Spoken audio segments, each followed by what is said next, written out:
Please use the use of your portable electronic devices and direct your attention to the flight attendants for demonstration of the safety features on this Airbus A320 aircraft. There are passenger safety information cards in your seat back pocket that will illustrate the safety equipment of this aircraft. You may use that card to follow along. Federal regulations require compliance with this information as well as with all crew member instructions, lighted information signs, and posted placards. Your seatbelt should be worn low and tight across your hips. To fasten your seatbelt, insert the metal tab into the buckle until it clicks. Tighten by pulling on the loose end of the belt. To open your seatbelt, lift up the metal flap portion of the buckle for your safety and the safety of those around you. Please keep your seatbelt fastened at all times while seated. There are emergency exits located in the front, mid cabin, and rear of the aircraft. All exits are clearly marked with exit signs, directions for opening, and are equipped with evacuation slides. Overhead signs and outpath lighting lead to all exits.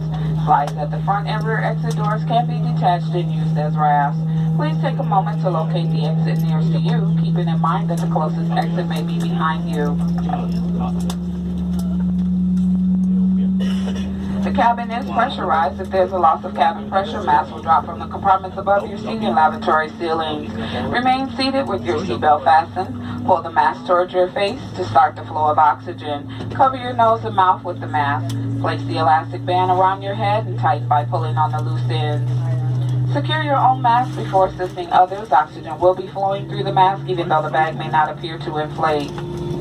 In the unlikely event of a water landing, a life vest is located under your seat. To open, tear along the perforated edge and remove the life vest from the pouch. Lean forward, wrap the strap around your waist, fasten the buckle and pull on the strap to tighten. A water-activated light is attached to each vest. When exiting the aircraft, pull down on the red tab at the bottom of the vest to inflate. The vest can also be inflated by blowing into the tube located at shoulder level. Remember, do not inflate your vest until you have exited the aircraft. All Spirit Airline flights are non-smoking. Smoking, including the use of e-cigarettes or vapor devices, is not permitted in the cabin or lavatories. Federal law prohibits tampering with, disabling, or destroying a lavatory smoke detector. Our estimated flight time this evening is 2 hours and 37 minutes. Thank you so much for your attention. Once again, welcome aboard. Good night.